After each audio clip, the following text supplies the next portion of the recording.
A warm welcome to all you sports fans. This time, I'm taking you through the Hamburg Marathon as a participant. In the previous video, you saw me collecting my race number and got a glimpse of the Marathon Expo.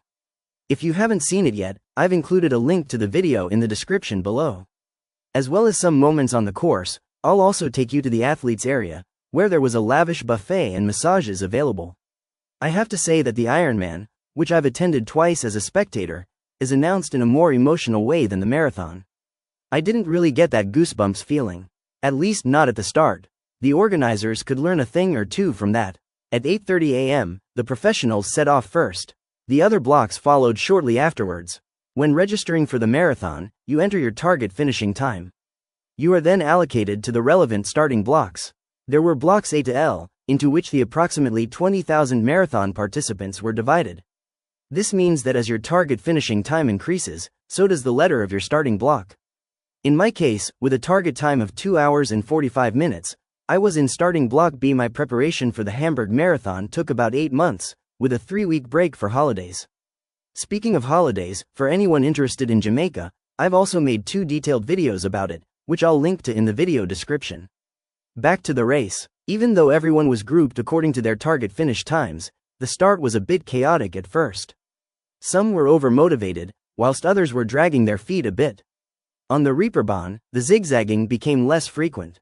Based on my training data, my sports watch predicted a finish time of 3 hours and 11 minutes. I knew that a finishing time of 2 hours and 45 minutes would be difficult to achieve, but I was determined enough to take on the AI and finish in under 3 hours. For the first 25 kilometers of my first marathon, I felt like I was flying along the course.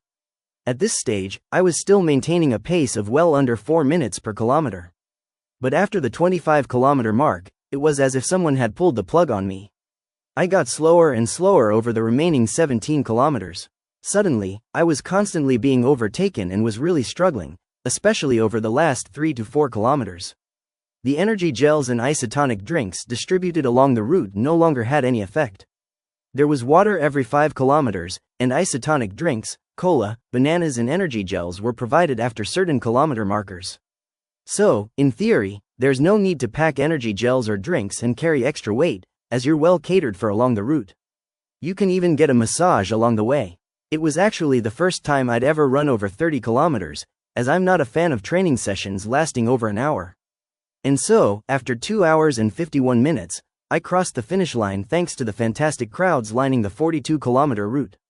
Completely exhausted, I dragged myself to the athletes area where a lavish buffet awaited, along with a massage from trainee physiotherapists. Entry fees for the marathon start at €95. Usually, the first 2,500 bookings, for example, pay the lower price, and then the price rises in stages up to €135.